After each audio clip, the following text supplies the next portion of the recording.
పౌరాణిక నాటకములో రామాంజనేయ దశ నుండి శ్రీరామునిగా పద్యగానమును వినిపించుచుంటిని.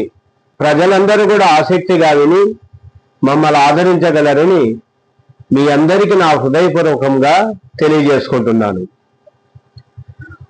అది ఆ కాలము నాటి మాట ఆంజనేయ, ఆమడల దూరమైనను అంతఃకరణ దూరమని తలంపలేదు. నిన్ను క్షమింపగల శక్తివంతుడనా ఆంజనేయ, అది ఏనాటి పురాణమో గాని ఇప్పటి నీ పదవిలో అయ్యేది అప్రస్తుతం. ప్రయోజనము సిద్ధించిన తర్వాత భగవత్ శక్తికి వృద్ధాప్యం వచ్చి భక్తి భావమునకు నిరసస్థితి ఏర్పడును. ఏలనందువా నీ ప్రార్థనము మంచి సుగ్రీవునకు అభయము సంగి కాపాడునాడు.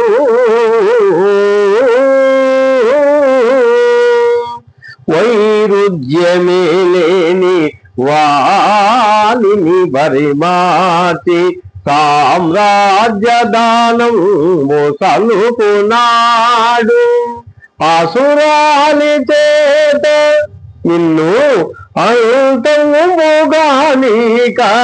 చిరంజీవు చేసి రక్షించునాడు.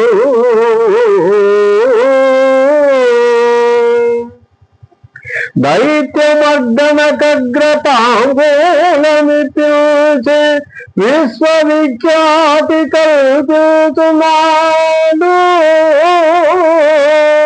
భావి సృష్టికి నవబ్రహ్మ వై జగాన విలయగలవంతు దీవించునాడు.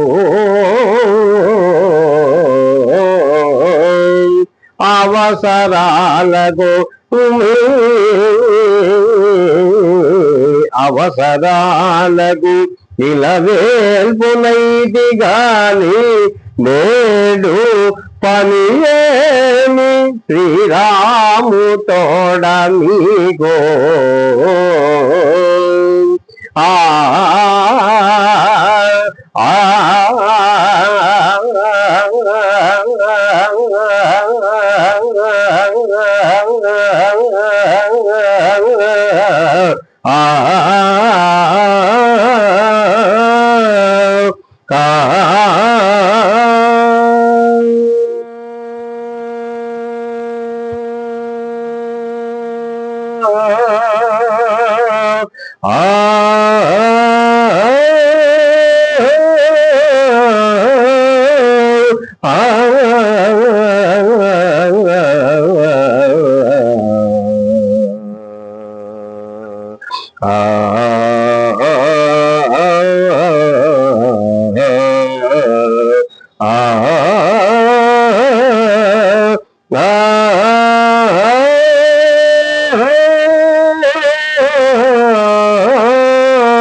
చాలా నీట్గా వచ్చిండాలి చూడు.